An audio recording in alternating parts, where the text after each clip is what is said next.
सुमंत जी वापस आए, राव से मिले और राव ने जैसे ही सुमंत जी को देखा तो आंखें खोली।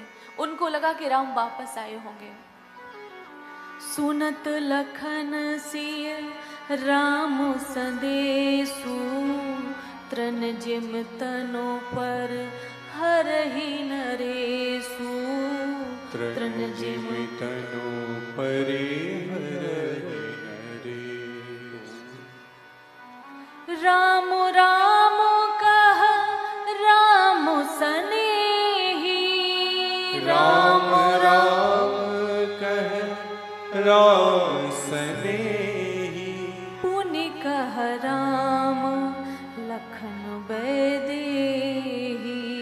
पुनि कह राम लखन बैदेही। सुमंत को देखते ही राजा ने कहा, सुमंत, राम वापस नहीं आए,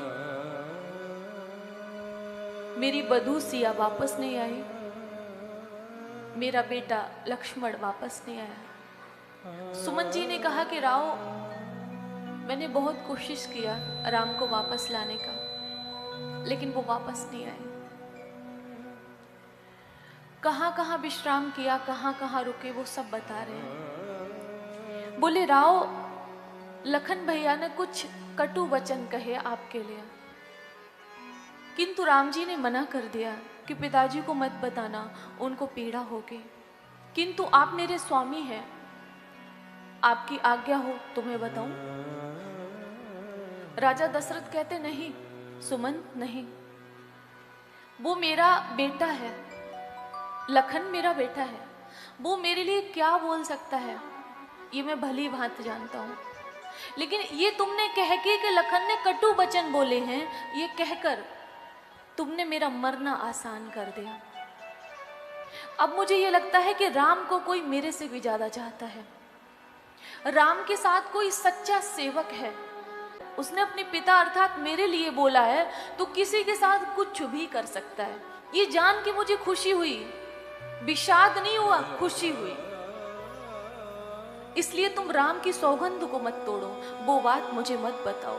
देखिए राम के प्रति प्रेम देखिए। राम कुशल कहो सखा सनेही, राम कुशल कहो सखा सनेही।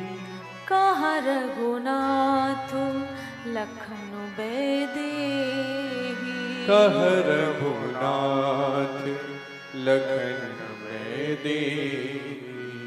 हमारे राम कुशल पूर्वक तो हैं, खुद भूमि पे पड़े हैं, अभी भी भूमि पे हैं, कब प्राण निकल जाए कुछ पता नहीं है, लेकिन राम कुशल से हैं।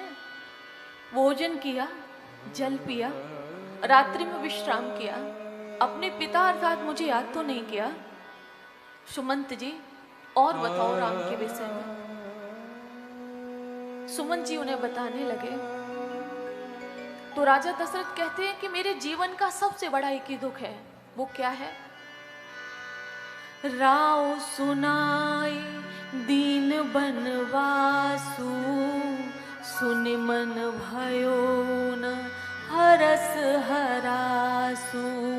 सुन मन भयो न हरस हरासु। मुझे सबसे बड़ा दुख है कि मैंने कहा था कि राम तुमको युवराज पद देंगे, तुमको राजा बनाएंगे। राजा बनाने की कहकर हमने वनवास दे दिया, और वो पुत्र इतना आज्ञाकारी कि जब राज्य देने के लिए कहा तो हर्षित नहीं हुआ, कोई मन में हर्ष नहीं हुआ, और जब मैंने उसे वनवास दे दिया तो विषाद नहीं हुआ, खुशी खुशी चला गया। सो सुत बिछोड़त गए न प्राणा, सो सुत बिछड़त गए न प्राणा। को पापी बड़ मोहि समाना, को पापी बड़ मोहि समाना। मेरे से बड़ा पापी शायद इस दुनिया में कोई दूसरा होगा कि ऐसा आज्ञाकारी बेटा हमने पाया और उसे वनवास दे दिया। और वनवास देने के बाद भी सो सुत विचुरत गए न प्राणा, अभी भी ये प्राण नहीं निकल रहे हैं। इसका अर्थ है कि मेरे जीवन का कोई पाप है। और ये सच्चाई है कि जब तक हमारे कर्म प्रारब्ध कर्म शेष रहते हमारे प्राण नहीं निकलते। तो राजा दशरथ कह रहे हैं इसका अर्थ है कि मेरे जीवन का कोई पाप है, इसीलिए तुम्हारे प्राण नहीं निकल रहे हैं। नहीं तो मेरे जीवन का संकल्प था हम जिएंगे तो राम के साथ और मरेंगे तो राम के साथ।